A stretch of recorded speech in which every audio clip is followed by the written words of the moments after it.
ঝোপের একদম সামনে এসে এক হাত দিয়ে ঝোপ সরিয়ে চমকে উঠল গোপাল। সে যা দেখলো তাতে তার মাথা বো বো করে ঘুরতে লাগলো। এটা কোনো জীবজন্তুর দেহ না, এটা একটা মানুষের পচা গলা দেহ, যেটাকে শেয়াল কুকুরেরা ছিঁড়ে ছিঁড়ে খেয়েছে।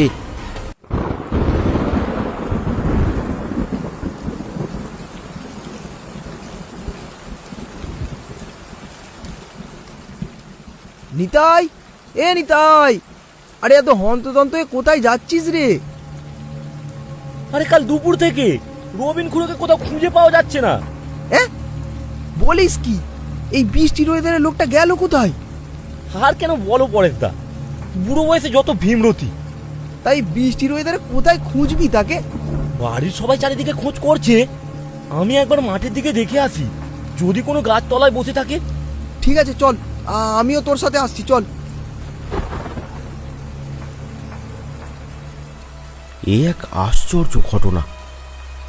একজন বয়স্ক লোক পুরো একদিন পার হয়ে গেল, তাও তার কোনো খোঁজ পাওয়া যাচ্ছে না, তাও আবার এই গ্রাম্য এলাকায়।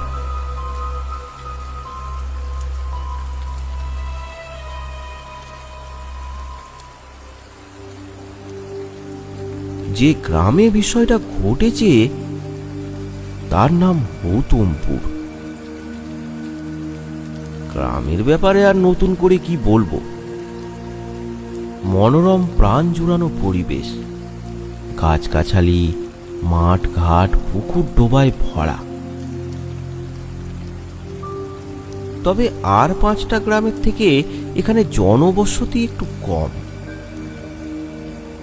গ্রামের লোকেরা চাষবাস করেই তাদের জীবিকা নির্বাহ করে।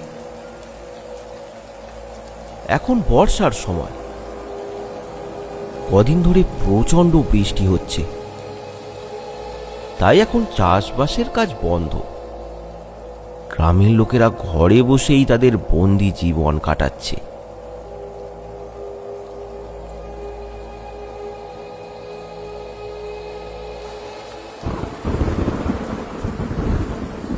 বাড়িতে সবাই বসে আছে, তার উপরে কোনো কাজকর্ম নেই, তাই সংসারে নানান ছোটখাটো অশান্তি লেগেই আছে।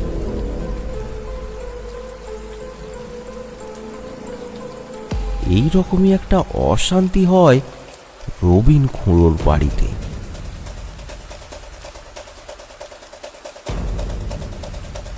ঝামেলা ধীরে ধীরে বাড়তে থাকে।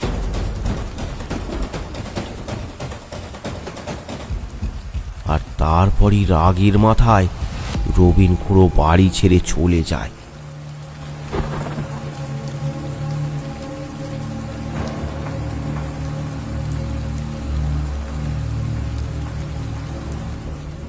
তারপর পুরো একদিন কেটে গেছে, তবুও খুড়ো বাড়ি ফিরে আসেনি। তাই গ্রামের লোক আর তার বাড়ির লোকেরা মিলে এই বৃষ্টির মধ্যেও তাকে খুঁজতে বেরিয়েছে।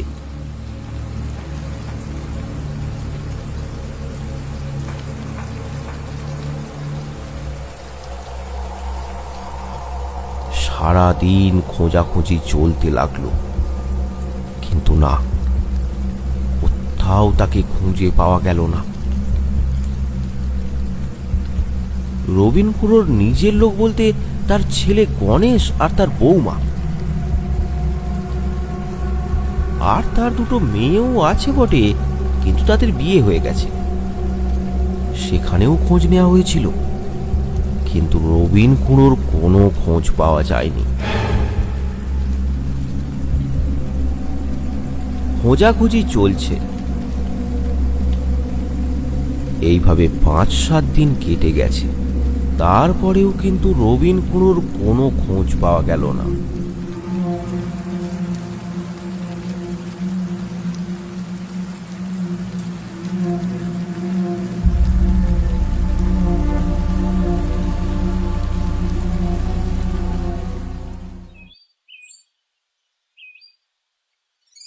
এরপর 10 দিন কেটে গেল।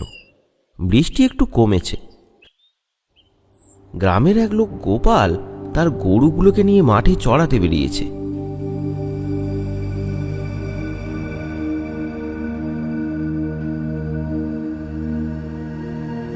বর্ষার মেঘ কখন যে মতিভ্রম হয় কে জানে।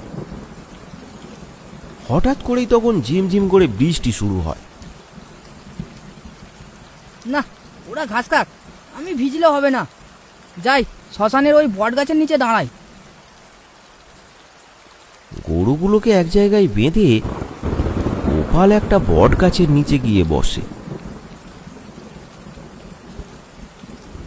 গরুগুলো মনের আনন্দে ভিজে ভিজেই ঘাস খেতে থাকে।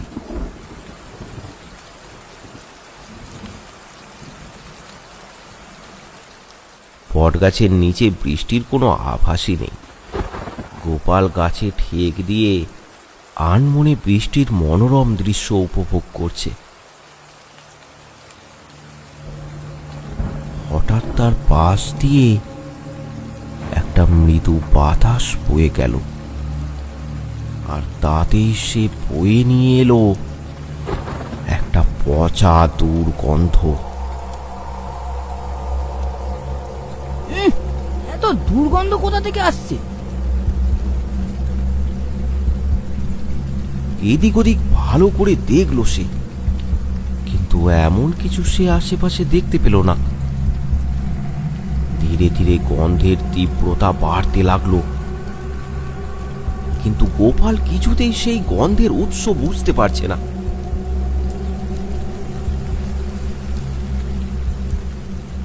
হঠাৎ সে দেখতে পেল একটু দূরেই একটা ঝোপ থেকে একটা শেয়াল বেরিয়ে দৌড় দিল,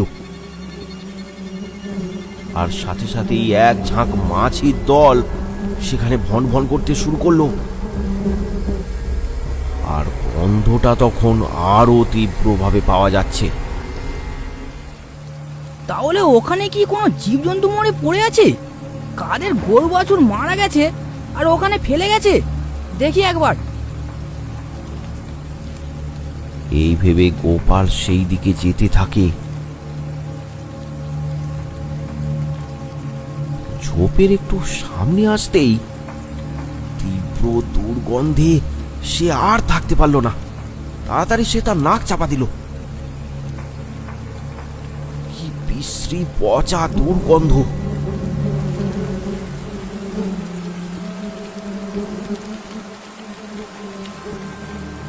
ঝোপের একদম সামনে এসে এক হাত দিয়ে ঝোপ সরিয়ে চমকে উঠল গোপাল। সে যা দেখলো তাতে তার মাথা ভো ভো করে ঘুরতে লাগলো। এটা কোনো জীবজন্তুর দেহ না, এটা একটা মানুষের পচা গলা দেহ, যেটাকে শেয়াল কুকুরেরা ছিঁড়ে ছিঁড়ে খেয়েছে। দেহটা আর আস্ত নেই, এখানে ওখানে ছড়িয়ে পড়েছে রক্ত মাংস আর হাড়গোড়। মাথাটাও খানিকটা খুব লেগেছে। গোপাল ভালো করে সেই মাথাটাকে দেখে বুঝতে পারে এটা তো রবিন খুঁড়ো। সাথে সাথে সে দৌড় দিল সেখান থেকে।